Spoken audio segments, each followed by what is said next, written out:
A fantastic way to render is to simplify the object first into a planar analysis. The next pass is to take that faceted shape and then to smooth it out into the rendered form.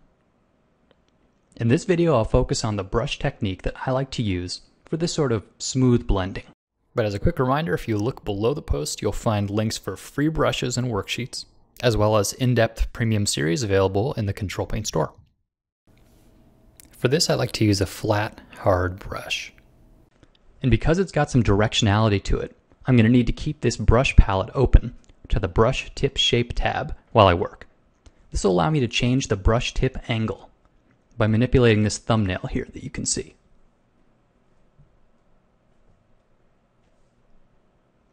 Also, before I start, I'm going to turn down the flow of the brush tool to about 60%. This means that I'll be letting less pigment out of the brush at a time, which will make for some softer rendering. In order to smooth out this planar analysis, I'll be using on-screen mixing with the brush tool and the eyedropper. And you should also note that I'm making sure the brush tip angle is perpendicular to the form. This helps me make sure that the brush marks will work with the form and not fight against it. So the first step is to make a new layer, and then on that layer, I'll be painting with this sampled color from the left face. And I'll pull the paint across the threshold, and in doing so, make that transition. And now I'll select some from the center face and paint that back in the opposite direction. And I'll start one last time from the left face, sample there, and paint back over the threshold. And when I'm done with all this, I'll switch to the eraser tool and erase away what I don't need. You could also use a mask for this if you wanted. So you can see the technique is pretty straightforward. Now that you've seen the theory of this brush technique, let's give it a try on this apple. So I'll make a new layer and pick two facets that I want to blend between, and then line up the perpendicular brush tip. Now I'll sample from one and paint towards the other. And then I'll go back in the opposite direction, sampling from the middle and pulling it over across the threshold.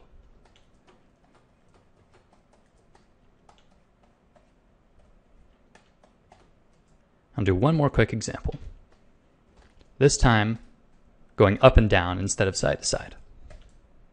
So I'll make a new layer, sample from the bottom, pull it into the top, and then sample from the top and pull it down towards the bottom.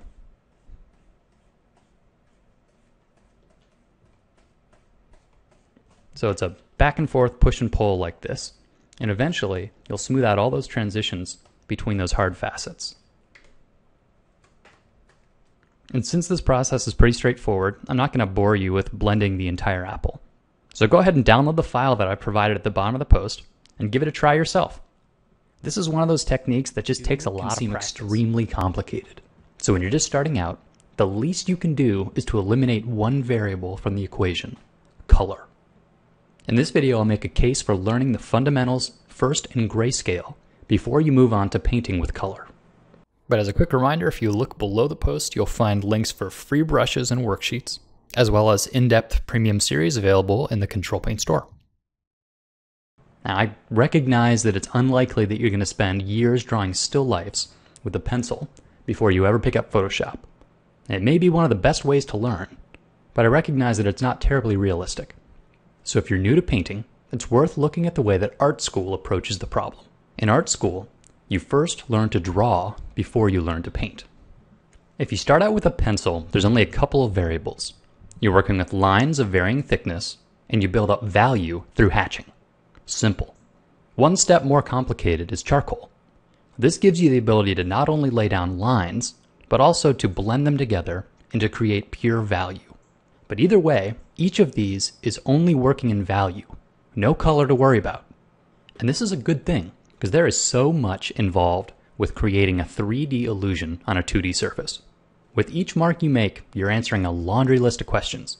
How hard is the edge? How directly illuminated is the surface? How close is the viewer to the object? And so on. There's a reason the introductory drawing classes don't allow colored pencils. Beginners already have plenty to think about.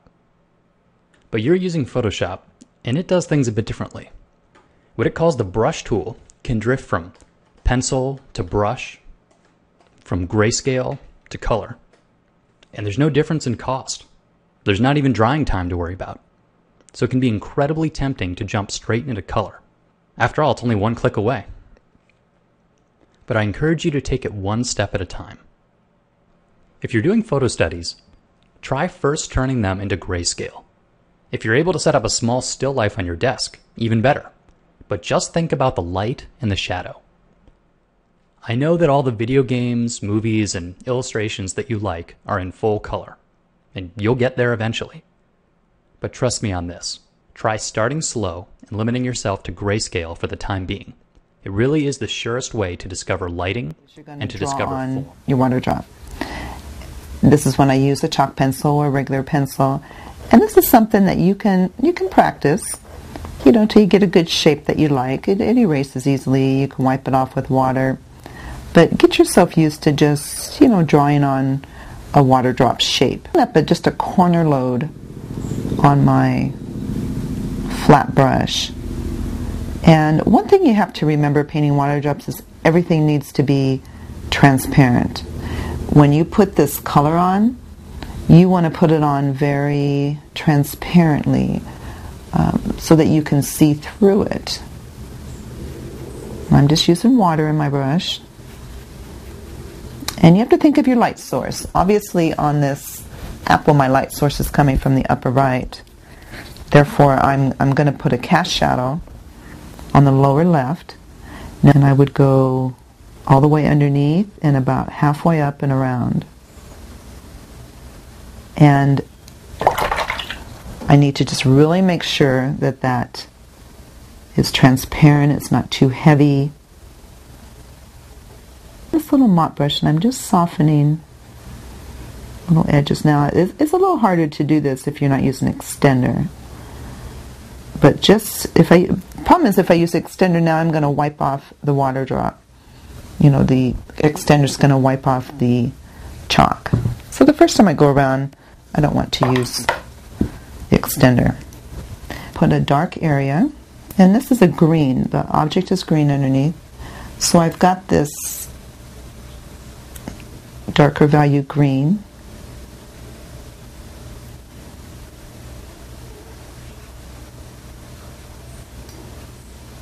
Let me just put a little bit of that in there and see if that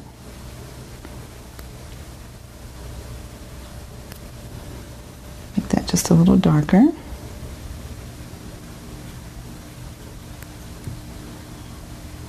Now acrylics do dry darker, so you do have to wait for that stage where it's dry. So I've got just a little bit of green in there.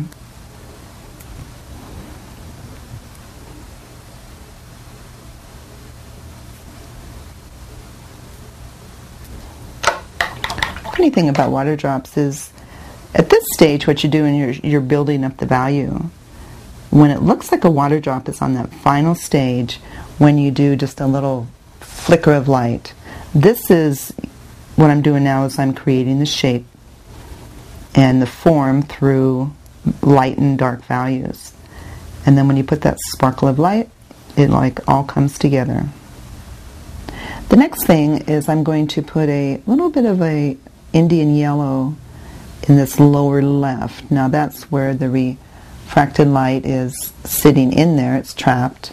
It can't go through the object, so it's illuminating the water drop. Reason I'm doing the Indian yellow is it's going to add a little bit of intensity, a little warmth in there, and really make this show up quite well. So after I put that on, then I'm going to come into a little bit of the warm white. If you don't have warm white, you can use titanium white.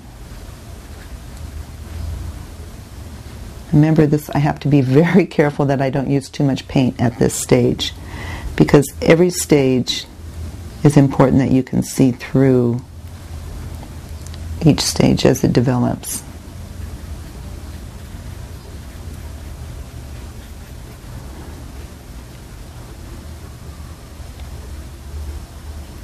It's going to be like an oval shape at the bottom. Just illuminates a little bit. That was just enough value on there so that I can still see it, but I haven't, gotten it real heavy. And now I can use my extender medium. And when you do use extender medium, you're going to put the tiniest bit on. It's as if you were to moisten it with water first. It shouldn't look puddly at all, but this is going to let me do some blending in the corner of my brush to set this dark in on that upper right side. Now remember, you do have to build this up slowly.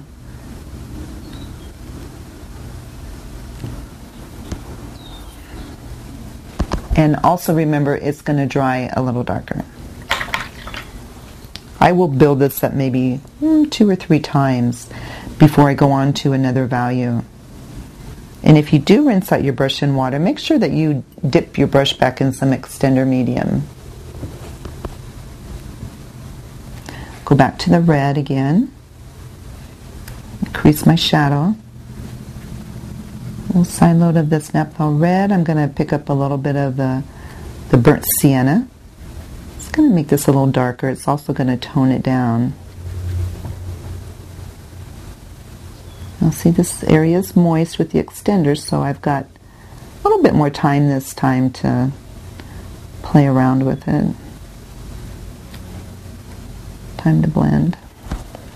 Take my little mop brush and I'm just going to soften out the outer edges. I don't want to really touch into here where my shadow is, just around the outside. Just going to straighten it out a little bit on the inside.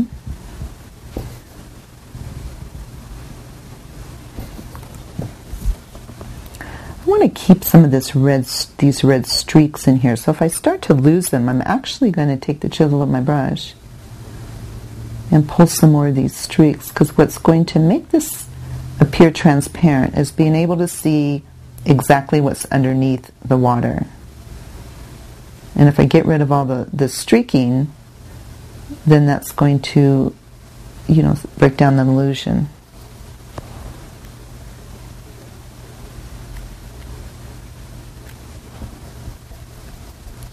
Come back with some more Indian yellow. And this is already a transparent color, so if you can use the transparent colors, that helps part of this process. And I'm building up that lower left again.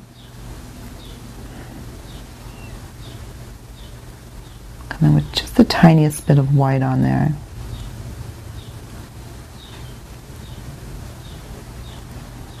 It's a warm day, my paint's starting to dry up a little bit.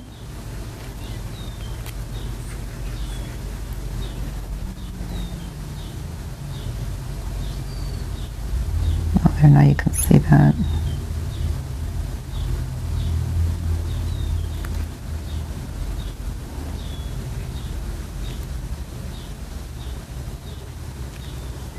Went ahead and put on the extender. Make sure that before you apply that extender again, it definitely has to be dry, like a hair dryer. Heat it, because what will happen if it's not dry, you'll go to put your extender on and it will just pull everything off if that's not thoroughly dry. Just going to start at that upper right again. And this time I'm going to make smaller areas, like think about pyramiding within a smaller size. So the first values we put down there are widest in size, and then as we want to see all of the values that we have in here. So these ones, you can either go down to a smaller brush, or you can just try to get it within a smaller area. Darker red, cast shadow. This time I'm going to make it just a little bit darker with some more blue. I'm going to try to keep it just right up underneath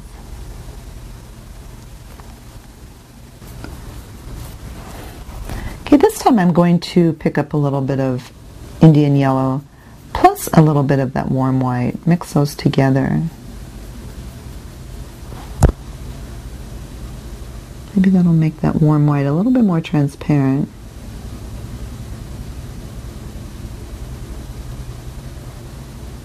Here we go.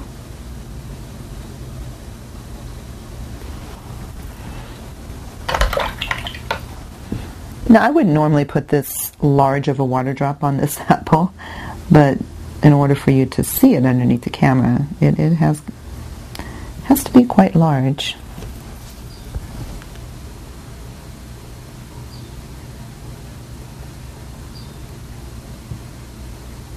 Now I will have to dry this again, the hair dryer.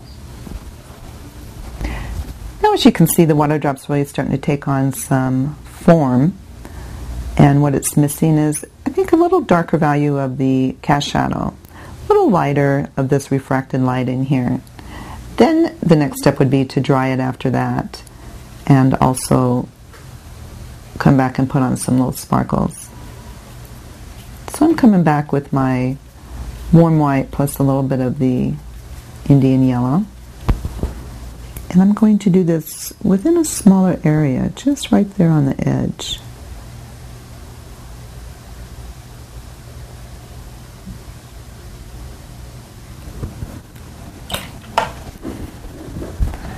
Then I'm going to a little darker cast shadow. Now that's going to be just right up against underneath that drop to lift it. So I'm going to have to turn this and get you a better close-up of that angle.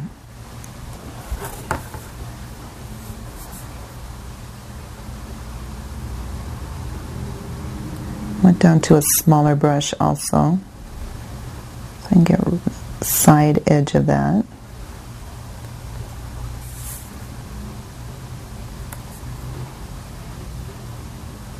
I will dry this again and put on the sparkles.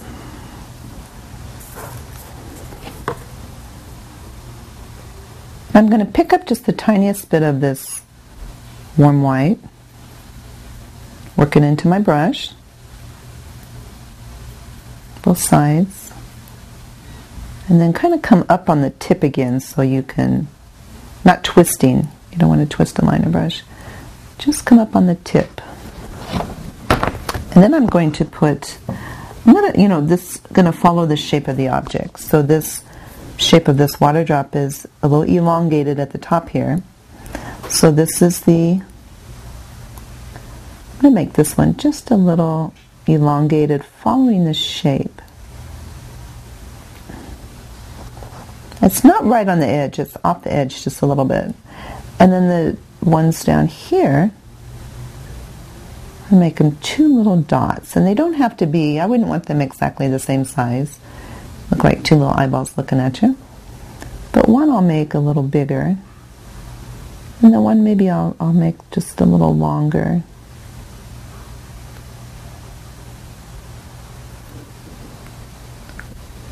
But that's what really makes them look like a water drop, as you can see. First you have to build the form. Then you come back and put these little sparkles in. And there you go. Get a close-up of that for you. Can't get too close because the camera fuzzes out.